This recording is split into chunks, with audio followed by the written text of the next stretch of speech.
What should you be looking for in a nail professional if you're a consumer out there and wanting to get your nails done? We're going to talk about this right now on the Biz Talk.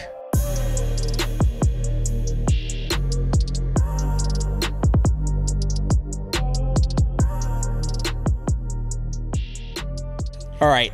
I can't work under these circumstances. We just had a huge, like, we couldn't control ourselves laughing, and I was actually having problems getting started. All of it, the butt of the joke, of course, was Greg. Always. Always. Always. So anytime you see us laughing, just the butt of the joke is Greg. Just go there. Always. Yeah. Assume, because you can. Yes, and we will.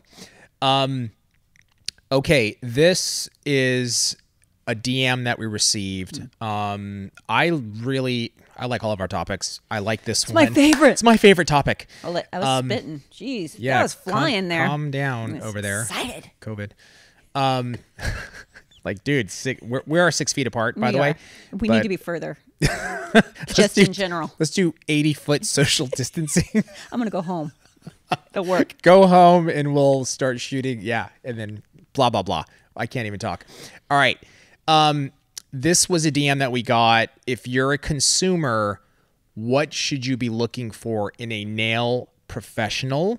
The reason why I like this is because our industry, there are salons everywhere, especially in big cities like Los Angeles, New York, Miami, Chicago, San Francisco, whatever. There's almost every corner you can find a Check salon. A rock. You'll hit You can. Salon, yeah. Go for a walk. You can go hit up a salon. I think now more than ever, it's very important to understand what you should be looking for. These are things that we've talked about, in the past, but I don't think we've dedicated an episode to this. So for all consumers out there, we're going to tell you. And again, because of COVID and because of the situation that has evolved over the last 6-7 months, this is really important. Like, you got to keep your eyes open, your ears open, to know what to look for. So, Trace, what would you say is a good starting point for someone, like, in terms of, like, I want to find a good nail tech? You know what I mean? Like, what do they use our product? Do they use Young Nails? Sponsored, if they don't, sponsored by Young Nails. Sponsored by Young Nails, only Young Nails. What should they look for? Well, are we talking about when they first start? Because for me, like anything, I start on Instagram. Like, I just look for nails in the location, the city, and I look for nails that I like. That's where I'm going to start. Okay, and how do you do that? I love that. It's so funny. My head, for some reason, I was like, when you're driving around, oh my God, I'm like 10 years. I know. Not even 10 years. Like, I know. It's insane. My hair was up to here. My bangs feathered. I was wearing my members only jacket. Z Cavaricci's. I love those. Yeah, those were good. Good old days. What is it on IG? So that's the first place you start. How do you look for a nail pro in your city, though? Like how do you do that on IG? So for me, obviously, I would be looking more for hair, but so I always look city closest. Like, I live in Buena Park, so I go Buena Park, hair. Nope, didn't find anything I like. Let's move to Fullerton. Let's check Fullerton. Just in the search on Instagram. Hashtag Fullerton, hair Fullerton. That's it. And yeah, or then I just keep on expanding. I might look in Anaheim, and then I'll look up like hair Orange County. I just kind of keep on going further and further down the rabbit hole. And it's just literally because all of them will come up. I just scroll until I come across, or blonde hair Fullerton. I try to get more, dialed into it, but usually most people don't know to do that, in their hashtag. Sure. So hair Fullerton is usually going to produce more. Yeah. And I just start scrolling until I see a blonde head that I like, and I click on it. I go to the page. I check out their whole page, and I go from there. Have you actually found a hair stylist this way? Yes. Okay. Do you know? Several. Okay. That's awesome. But my girl now, love her. And that's how I found her. Perfect. Okay. So I think that's a good starting point, right? There's a few other things I want to hit that I think are really important, but that is that's the number one way. Go on IG. If somebody doesn't have an Instagram account and they don't have nails, this is why I always talk about, like, dude, you've got to post your nails, because that is your portfolio. If somebody doesn't have that, I mean, I don't know, man. It's a little worrisome. I wouldn't find them. Like, I literally would not find a hairdresser that way for myself, because if they don't have any hair picks, I'm going to move on to someone that does. That's correct. Now, they could do the best hair around. I just wouldn't know. And I'm not going to go experiment and find out. Right. Like, you're not going to go drive around in a car, go look, oh, hairs are us. I don't know. That's just that's the name of the salon. I'd call it Hairs Are Us. And you not walk in charge of naming. Yeah, definitely not in charge of naming. You're not going to do that. No, or if they're like, oh, come in and see my portfolio. And like, no. Like, that's not going to happen. We're going to lay out like an album for me to look at. That's not how we do it anymore. No, it's not. And if you're doing that now, okay, I'm not trying to offend you, but in a kind of a little way, I hope I maybe have a little bit enough so that you can be like, screw you, Habib. Yeah.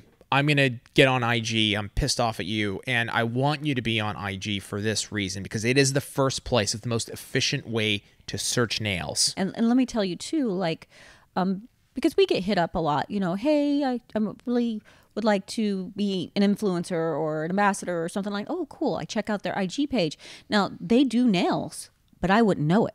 Right. By looking at their page. So same thing when someone's looking for somebody for nails or for hair. Like, if I go to your page and there's like one hair pick out of everything else that is your animals or whatever, and that's your business page, that's a problem. It's not enough for me to make a decision off of. Yeah. You know what? It's funny because I had a call yesterday with a business. This was from the Sasha Group. They wanted me to talk to this business, their hardware, and that was one of his questions. Exactly what you said. They're out of they're in South America and out of Honduras, and he was like, I'm interested in coding. Should I also can I put that into my hardware business? Like, because those are my interests. And I said no, don't. Like, I said, build on your personal brand. If you have a separate page that's your personal brand, put everything, all your interests. I'm like, dude, I put my kids, I put books I read, I put business stuff, everything that's my own, but I'm not going to put that on Young Nails. I don't recommend that. Keep it separate. Same way here for your hair or nail page. Don't confuse it. Keep it nail, people. And you can put in, I had somebody yesterday that DM'd me to check out their page. I did. I said, it was beautiful, all nails, gorgeous work. And I said, but I want to see you too, every once in a while. Like, put yourself in there. I was just going to go there because my next thing is I want to see your salon.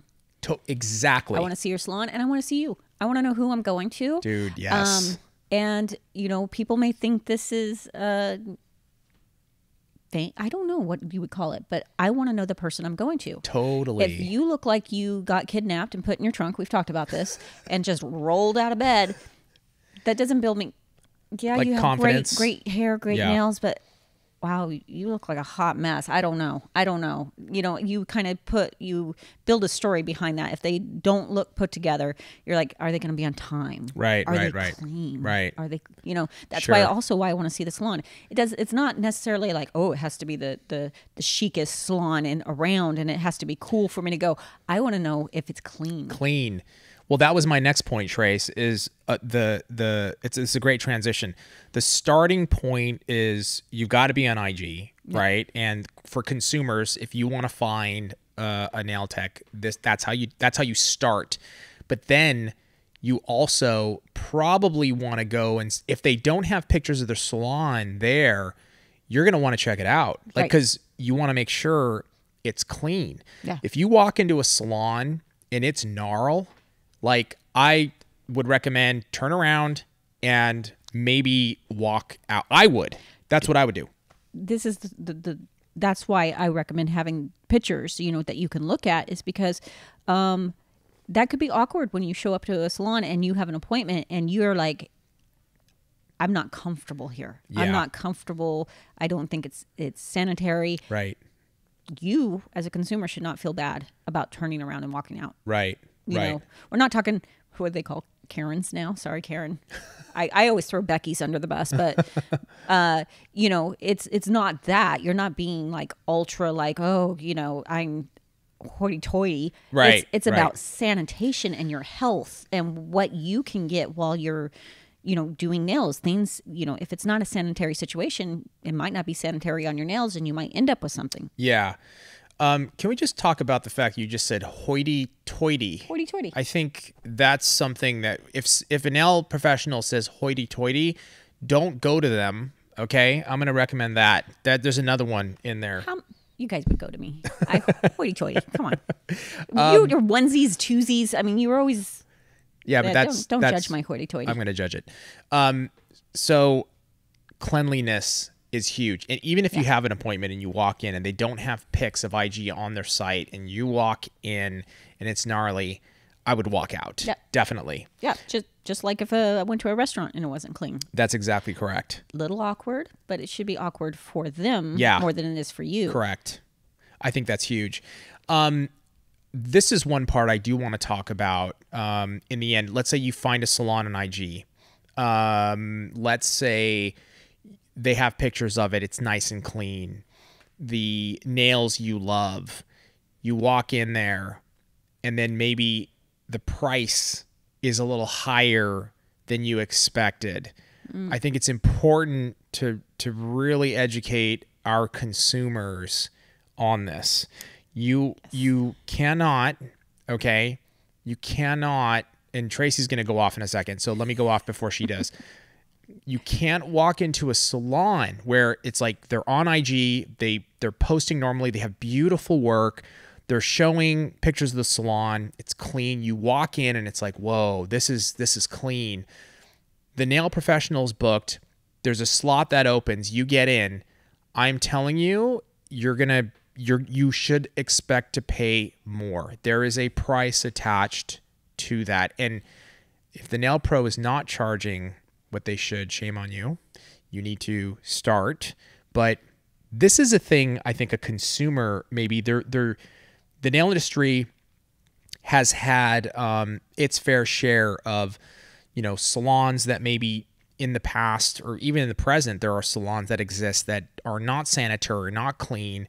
They're using products that are maybe not up to standard, that are extremely inexpensive, and so they can keep their prices down, but you're risking infection and you're risking damaged nails. Yeah. You go to a place that's like, whoa, this is clean, this is nice, they do good work, you got to pay more money. Well, I would go off in both directions because it should have already been discussed. You should already know. So, you know, shame on you for not asking, and shame on the tech for not sending you pricing. Screenshot the pictures of what you like on their page. Hey, how much would something like... We get it all the time because people think we actually do nails. Yeah. And so we'll get the screenshot of something we posted and they're like, how much is this? And I'm like, well, we don't actually, but this is the range that we would expect a salon to charge. So that's where that communication needs to come in play. Like, for sure. You should be there's a saying, if you have to ask how much, it's probably too much. I'm not a firm believer in that. I like to know. I'm asking because I don't like to be shocked, when I'm finished. Totally. So both ways it should happen. You should be asking, and they should be sending you a baseline. Remember that, how I like to have it posted at the station? Totally. That should be something that immediately gets sent to a customer or consumer when they book their appointment. Yeah. No matter how awkward or uncomfortable or weird it may seem, I'm hugely a fan of transparency in pricing in business in general. It should be a conversation that's open. What do you charge? How much do I pay you? Or, this is how much I charge. It's a two-way street. It's got to be open and clear. That is such a huge thing. Way too many business deals get screwed up because just it's being hidden, and then there's surprise attack on pricing, not just in nails, but in so many other ways. And one of my biggest pet peeves, I swear, I hate this, and I let vendors and anybody that we work with know from the beginning, do not surprise me. Like, I don't want to be surprised. If you surprise me with a charge, I probably won't work with you again. Right. And it has nothing to do with the fact of like the whole, if you have to ask, it's too much. No. Right. It's just clear communication. Clear communication. I want to know, and then I always ask, are there any other additional charges in the transactions? For example, a nail tech might say my base price for a full set is, whatever, $70, whatever it is, right? Cool. You go in and you're like, dude, give me that nail art, give me this, give me that. And then you're like, cool, here's 70. And the nail tech is like, oh, it's actually 110. You're like, what happened? Well, there wasn't clear communication that each glitter you added is $5. Yeah, it's like getting a car and you're like, there's the base unit and then you start adding leather and the tires and does it have a good stereo system? I I knew need he that. was going to go there.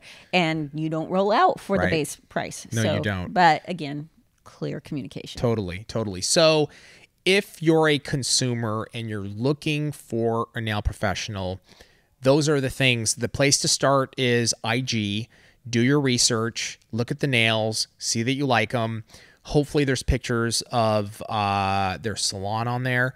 I would look for those things, like obviously consistent posts, the nails that you like.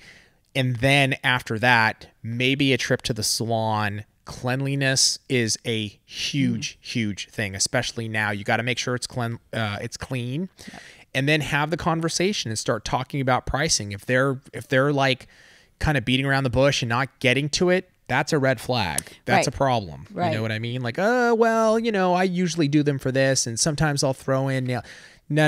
You need clear. And what that is the tech hasn't become confident in the pricing. Right. So it's kind of like awkward conversation where you're just trying to find out what to expect. Totally. They're like scared of that conversation. So don't be scared of the conversation if you're a tech, and don't be scared of the conversation if you're a consumer. Totally. And just talk it out and get the pricing set. Let us know your experience in the comments below in finding a nail technician. We'd love to hear about it and what you look for in finding one. Tracey, thank you so much. Thank you. Thank you guys for joining us, and we'll see you next time on the Biz Talk.